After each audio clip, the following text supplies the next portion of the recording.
अस्सलाम वालेकुम, मैं हूँ आपकी होस्ट और आप देख रहे हैं मेरा चैनल नेचर डिस्कवर।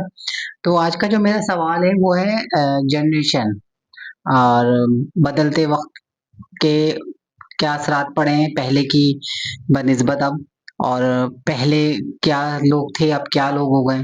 तो ये भी इस पे आज हम डिस्कस करेंगे। तो आइए मिलते हैं। अस्सलाम वालेकुम। अस्सलाम वालेकुम, क्या हाल है आपके और सब देखने वालों को मेरा बहुत सारा सलाम। और यकीनन आप लोग खुश होंगे और चैनल देख रहे होंगे हमारे नेचर और डिस्कवर। हमारे जिस तरह से बहुत सारे टॉपिक्स हमने आपके सामने पेश किए और आपने यकीनन उनको एंजॉय किया होगा, देखा होगा और सोचा होगा, समझा होगा। तो आज का हमारा टॉपिक है कि जनरेशन और पहले का वक्त और अब का दौर।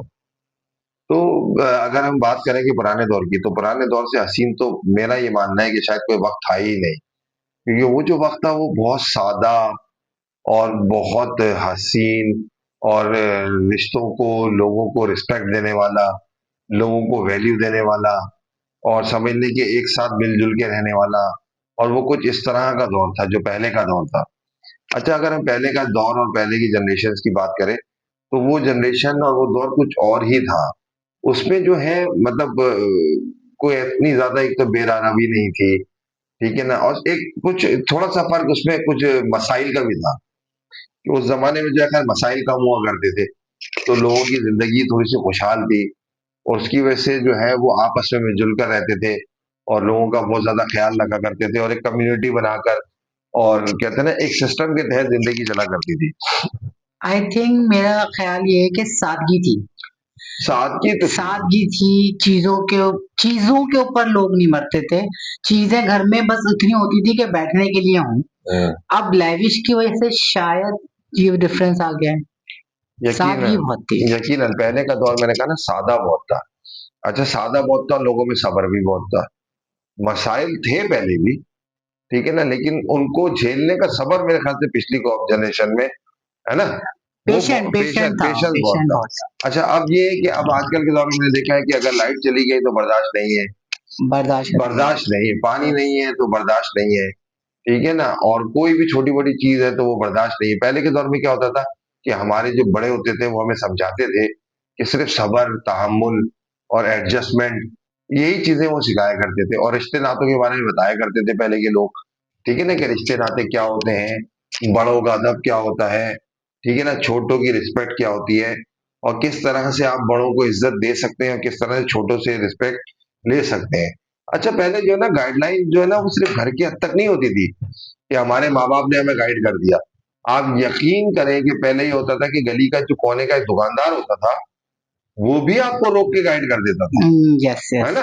ये तो और आप बहुत उसको बुरा नहीं माना करते थे कि भाई चलो भाई आप घर आके बता देते हो फला भी फलाना उमर अंकल है और उन्होंने आज मुझे बताया कि यार ये चीज सही नहीं है और वो ये चीज गलत है।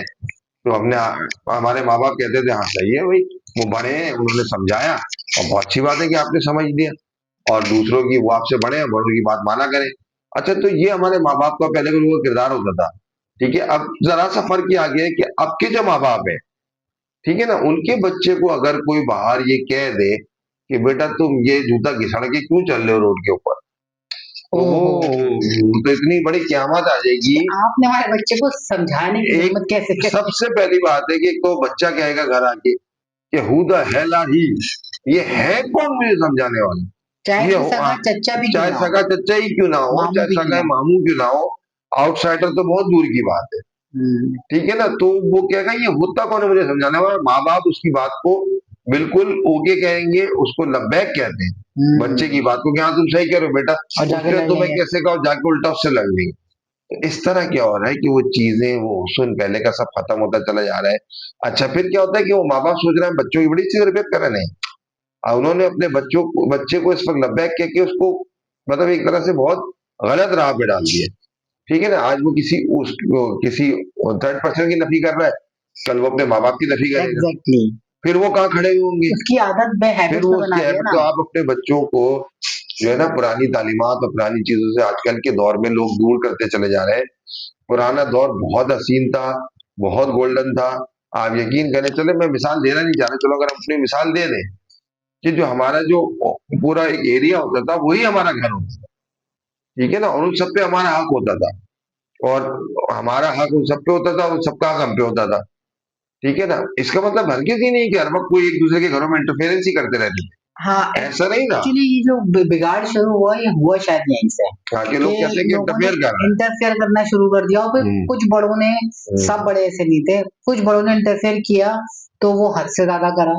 तो फिर क्या हुँ। हुआ कि जो नई जनरेशन बड़ी हो रही थी, देखा था इन्होंने हमारी ज़िंदगी खराब की, हाँ, अपने बच्चों की नहीं खराब हम होने अपने देंगे। बच्चों की नहीं खराब होने तो देंगे। ये बिगाड़ का तो पहला ये वक़्त बिगाड़ तो फिर क्या हुआ, पहला इन्होंने सीढ़ी अपने थी। बच्चों को ये वो दी, तबलीग दी कि यार जैसे हमारे जो बड़े थे वो बहुत इंटरफेयर करते थे चीज़ों में, तो हम नहीं चाहते कि हमारे बच्चों में हमारी लाइफ में इंटरफेयर करे, कोई मामू, कोई चाचा। जबकि उन लोगों को, आज की नस्ल को ये नहीं मालूम, आजकल के माँ-बाप जो हैं उनको ये नहीं मालूम कि ये आपकी कीज़ है। ठीक सही है ना? ये बात है। आपकी गोल्डन कीज़ है, चाचा, मामू। वक़्त कहीं न कहीं आपको काम पड़ेगा, हाँ। कहीं न कहीं आपको इस्लाह की ज़रूरत पड़ती है। काम से ज़्यादा अपनी हमेशा औलादों की। फैमिली जो है ना, हाँ, फैमिली और रिलेशंस जो है वो ज़िंदगी के हर दौर में आपके लिए बहुत ज़रूरी इम्पोर्टेंट होते हैं। होते हैं। अकेला नहीं रह सकता, अब अकेला होता अगर तो रिश्ते क्यों बनाता अब वो? अगर हम डिफरेंशिएट करें पुराने वक़्त को और इस वक़्त को, तो जो मुझे जो एक मेन डिफरेंस नज़र आता है, वो ये आता है कि पहले के वक़्तों में रिश्तों की वैल्यू होती थी, हाँ, बड़ों का अदब होता था, बहुत ज़्यादा। छोटों का एहतराम होता था, ठीक है ना? और कहते हैं ना, उसे हुकूकुल इबाद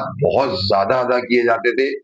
अब का जो दौर चल रहा है, इसमें जो नए बच्चे बड़े हो रहे हैं, इनको डिसरिस्पेक्ट इनके अंदर रिस्पेक्ट नाम की कोई कोई चीज़ चीज़ नहीं नहीं है। है। और माँ-बाप ने इनके अंदर डाली भी नहीं, बच्चों का कोई कसूर नहीं है। माँ-बाप अब इनके साथ सिर्फ ये है कि मेरा माँ, मेरा बाप और मैं, बस। और कोई दूसरा तीसरा नहीं है, ना कि भाई, ना कि बहन शायद। और मतलब हाँ, रिस्पेक्टफुल भी नहीं है, मतलब रिस्पेक्टफुल एक तो एक अजीब-सी ज़िंदगी है। अजीब आजकल सी। के बच्चों को हाँ, देखें, हाँ। समझ में नहीं आता कि तो हम कहाँ बड़े हुए हैं। बहुत अजीब-सा एक माजरा हो गया है, बस ये एक बहुत बड़ा मोटा डिफरेंस है। उसके अलावा तो टॉपिक पता नहीं कहाँ जाएँगे, पूरी रात हाँ, गुज़र जाएगी। बेसिकली बस बस एंड सिर्फ करते हैं इस सिर्फ लिहाज से एंड। हाँ, कि बेसिकली ये कि हमने अपनी पुरानी गायरात को रिश्ते छोड़ दिया, रिश्ते, तो नाते, माशरा रिवायात, चेंज हो गया। रिश्ते, नाते, रिवायात, ठीक है ना? और इर्तिका, कहते हैं ना, गुज़ारा, सब्र, तहम्मुल, ये सब चीज़ों की जो तबलीग है, सब चीज़ों की जो डेफिनेशंस हैं, हम अपने बच्चों को नहीं बता रहे हैं, जिसकी वजह से माशरे में बहुत बिगाड़ और बहुत ज़्यादा बेरहमी का शिकार हो गए हैं सब लोग, और एक खुदगर्जी का माशरा पैदा हो गया। तो मेरी गुज़ारिश है कि आप पिछली रिवायतों को अपनाएँ और ज़िंदगी को खुशहाल बनाएँ। इंशाअल्लाह ताला चलें आप लोग मिलते जा हैं। रहे हैं, खुश रहें। मिलते हैं आपसे किसी अगले टॉपिक। अल्लाह अल्लाह हाफ़िज़। हाफ़िज़।